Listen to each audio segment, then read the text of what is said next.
Tonight on the Sports Final Year in Review Show, 2025 was filled with change, excitement, players and coaches overcoming, and some bringing home championships. One of the biggest changes, Shad Khan firing both Doug Peterson and Trent Baalke while hiring Tony Boselli, Liam Cohen, and James Gladstone. We'll discuss how this trio has turned the Jacksonville Jaguars around. Todd Golden's Florida Gators made the trip to San Antonio and won the school's third national title in program history. We're reliving the excitement from the Gators' title run. And speaking of titles, the Hawthorne Hornets, then the Raines Vikings, both brought state championships back home to our First Coast. And firefighter by day, professional bodybuilder by night, Caleb Williams, the newest Classic Physique Masters Division champion, and the big event he's got on the horizon. You're watching the Sports Final Year in Review Show.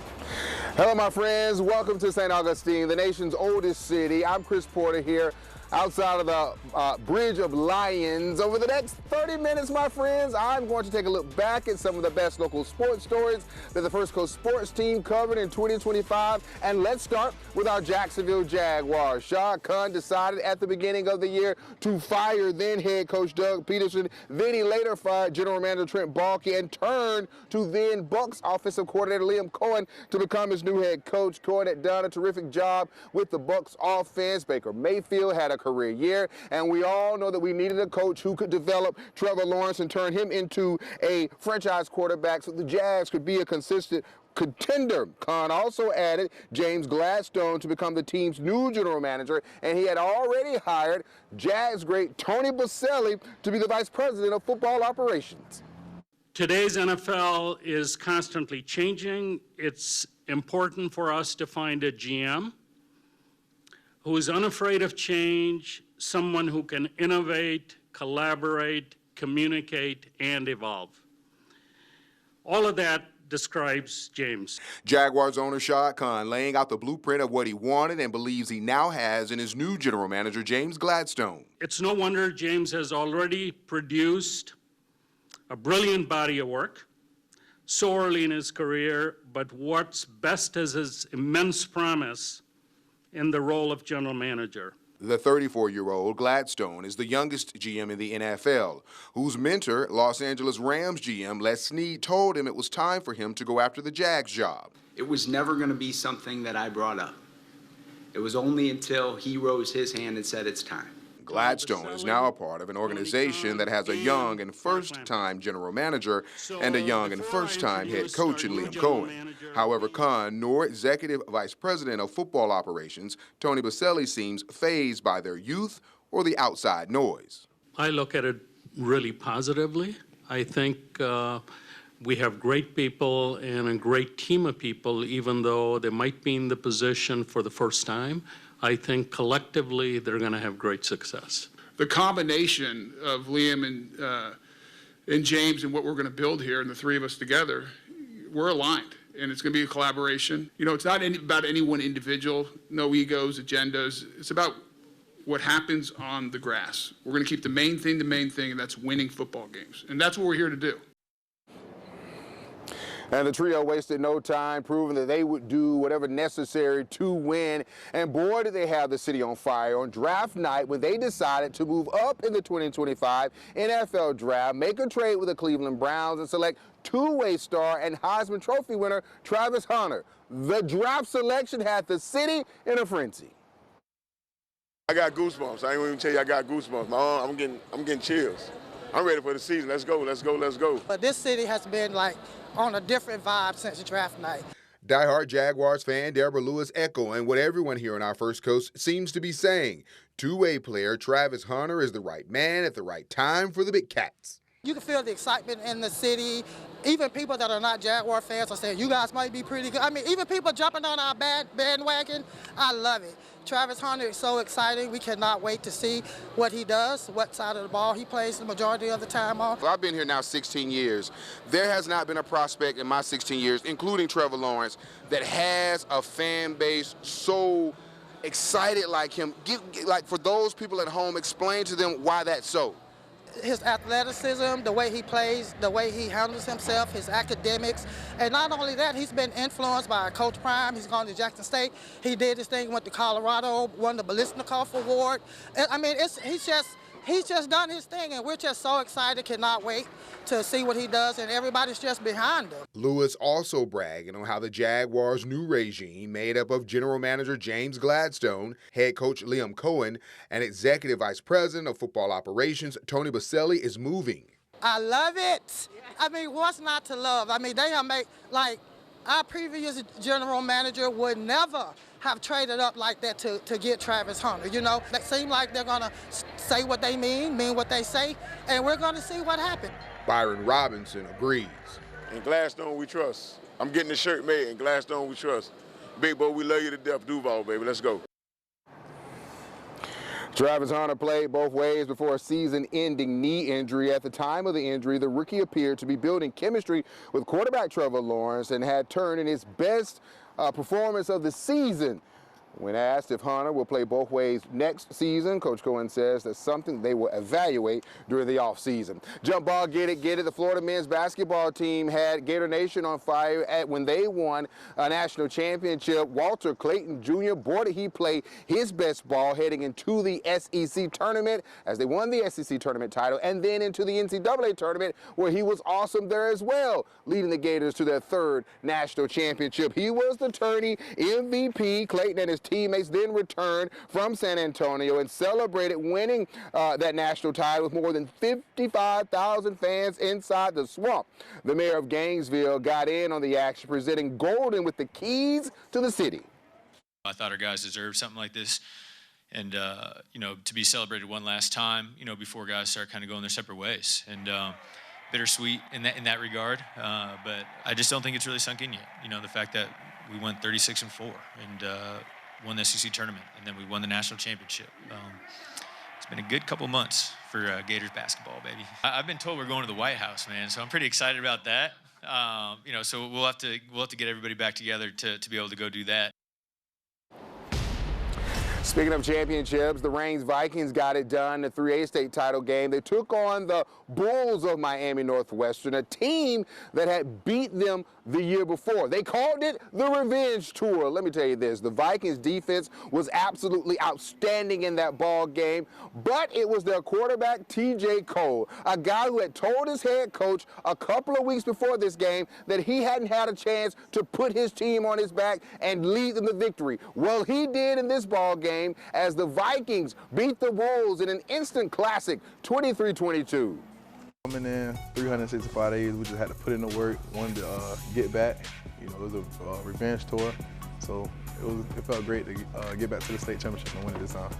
You know, we waited all year for that. You know, the hard work that we put in during the spring and summer and during all the fall camp. You know, it was rough, but you know, we got it done.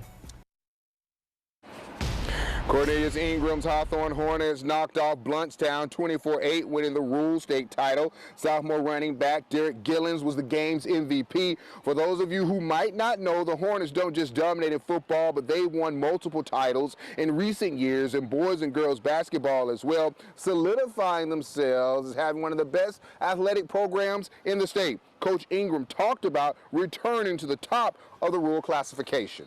It means everything, and just knowing these kids, knowing some of their personal stories, a lot of them had to persevere through personal situations, and to see them use football as an outlet speaks volumes to them with their character. Happy for the team, happy for the coaching staff. Hawthorne is a special place.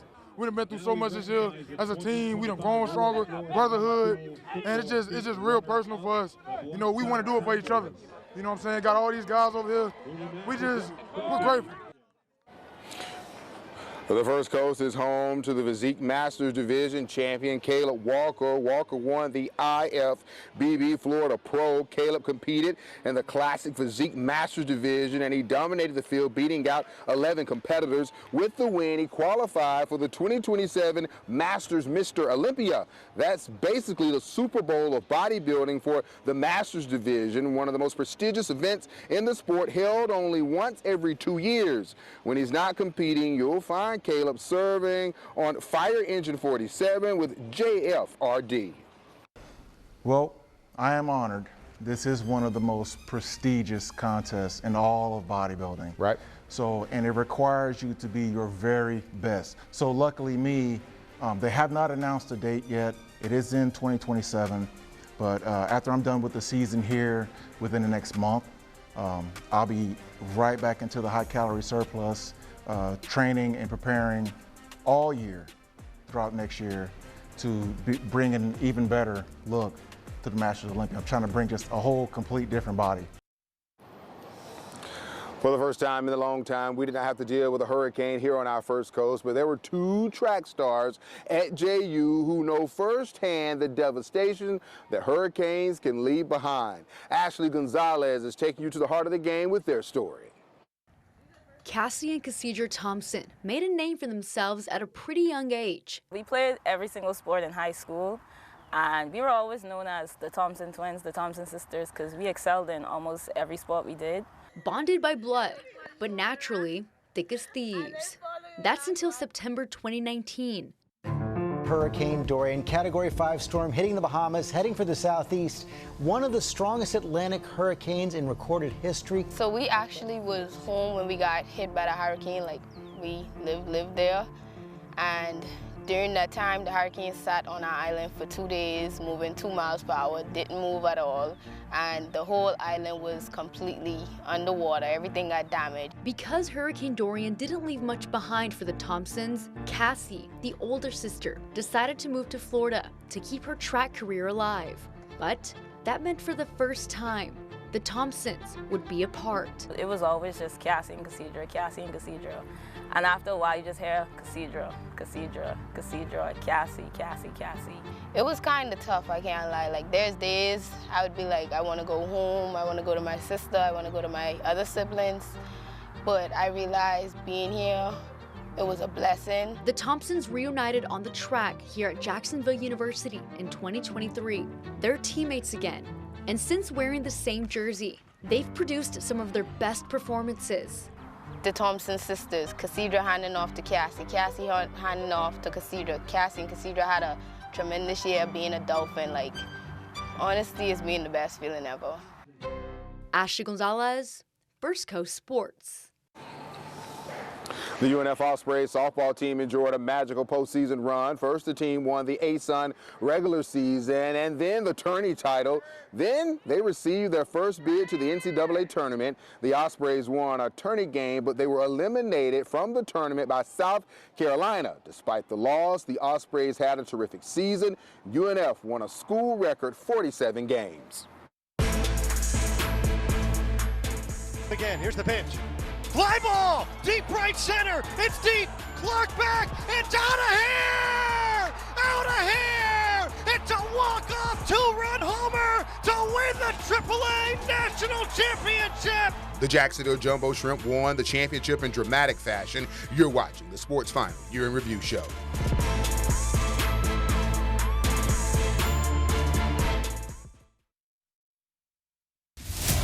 It's Sunday night, and this is Sports Final. Sports Final. With Sports Director Chris Porter. Again, here's the pitch. Fly ball, deep right center, it's deep, Clark back, it's out of here! Out of here! It's a walk-off two-run homer to win the AAA National Championship! If you like big game drama, you got it, as the Jacksonville Jumbo Shrimp went out to Las Vegas and won the 2025 International League Championship, beating the Rail Riders 7-4. Now, they say what happens in Vegas stays in Vegas, but that wasn't the case as they won the championship. Welcome back. The Jacksonville Lightsmen made a coaching change mid-season. They went to Sean Tinkle. Many were surprised. First, he was the interim, then he was named the head man, the permanent man. Now, when we had our one-on-one conversation, the Icemen were coming off a loss to the Florida Everblades again in the postseason. We talked about the loss and what he planned to do in the future. Not the outcome that you wanted. When you look back at the series with the Everblades, what frustrates you most? I think, obviously not just the sweep, but I think the way that all 4 games went, it's obviously in overtime it's 1 goal, and I think, well, if you look at any of those games, it's a one-shot game, and I think that's probably the most frustrating thing. And obviously I thought the officiating wasn't necessarily on our side, but just the puck luck that they had and the puck luck that we didn't have is kind of probably the most frustrating part. The Everblades have been a thorn in you guys' side now for 4 straight years, but all in all, assess the season considering you guys had a coaching change in the middle of the season. Yeah, I think, anytime you have 40 wins in the regular season, it's a pretty successful season. But we're not going to rest our hat on that. I think a big thing for us is we're going to push forward, and we're going to do whatever it takes to win that Kelly Cup, and changes will be made, and philosophies will change, and culture will change. But it was a good step in a direction for us. The interim tag has been removed from your title. You are the head man, and you just alluded to some changes that you're going to make. What are some of the changes that you're already considered as far as changing the culture? Yeah, just kind of the way we go about things day to day. Few strategy changes, a few system things, and just kind of the way we approach every day as a pro athlete.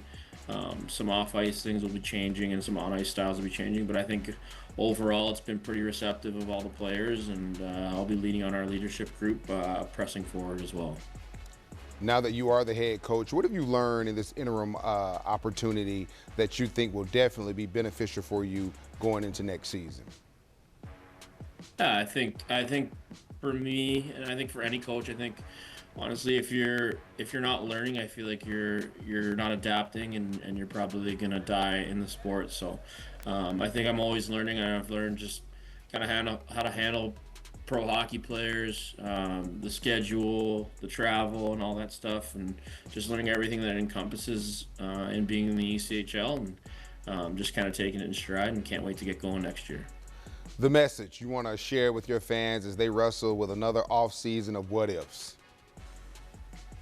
Yeah, just stick with us. We're gonna figure this out, and we're gonna get over that hump.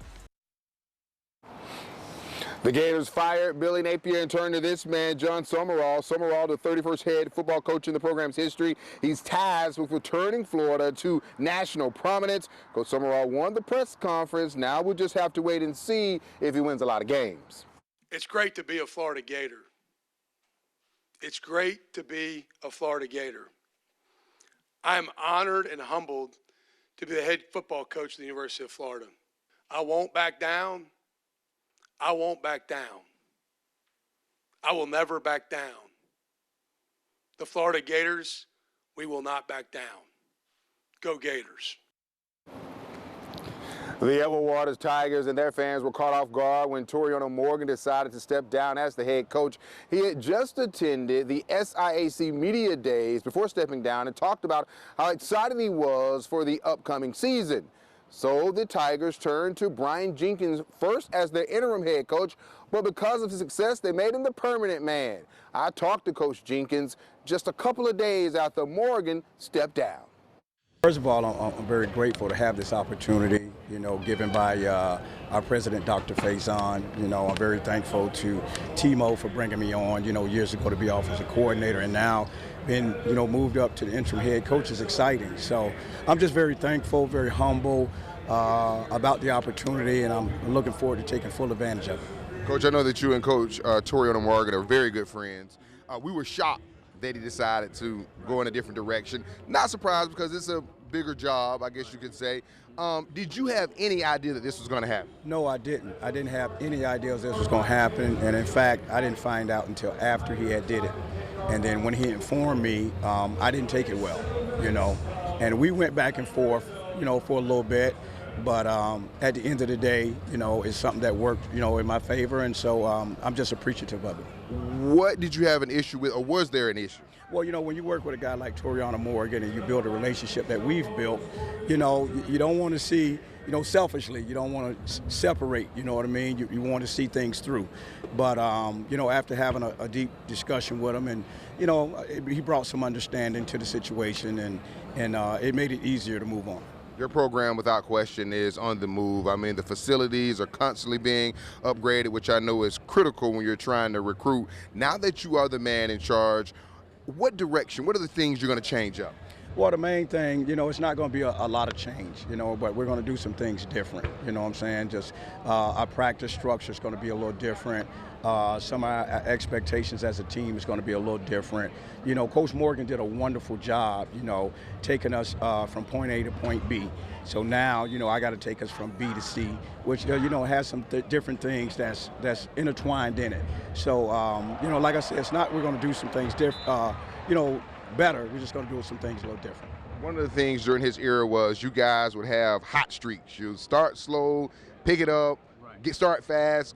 How do you become more consistent? Well, that's what's going to change, you know, and I think that changes what the way we practice and some things and some of the goals and different things in our program. So after being with the program going on 5 years, I have a chance to evaluate those things and see it face to face and say, hey, this is what we need to do different so we don't have those hot streaks and those cold streaks.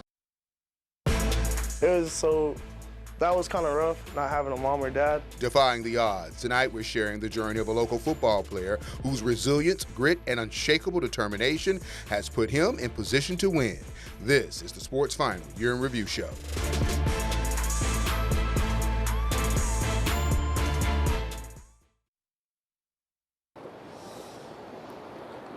During 2025, we were able to share some incredible stories, but this one is about a local football player who is defying the odds despite being abandoned by his parents.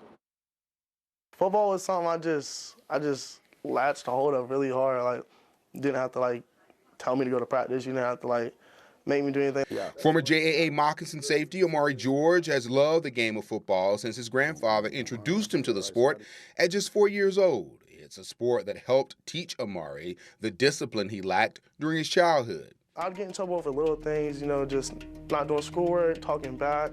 I used to get in a lot of fights too, like that was a problem. I had a very short temper. Something I still work on day to day. Amari says he had to go to alternative school in the 6th, 7th, 8th, and 9th grades.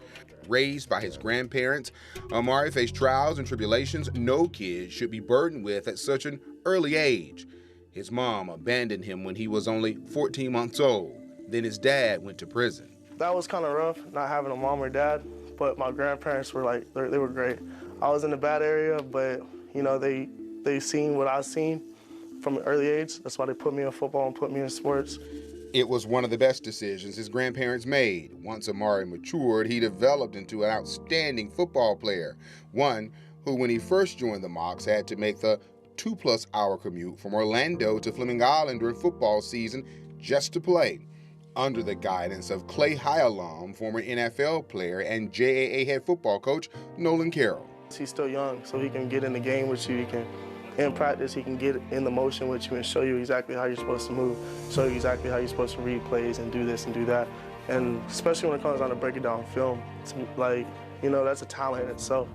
Now he's taken his talents to Central State University in Ohio, where he'll play for Mandarin alum and former NFL player Tony Carter. Somebody who wants to be physical, wants to make a play, wants to have, you know, the Deion Sanders vibe, like, you know, wants to be an electric player, like, again, you know, all that, everything you can pack in one. Day one, I just want to go out there and show, like, exactly what it is. Like, they're recruiting me for a reason. They see what they see, they know what they know through my coaches. You know, I'm coming there to play smash mouth football, and that's just what I believe in. And George had a good season. We're back after this.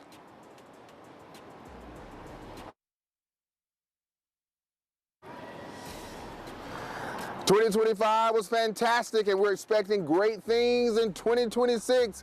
For all of us here at First Coast News, I'm Chris Porter. Let's have fun and rock it in 2026. Good night.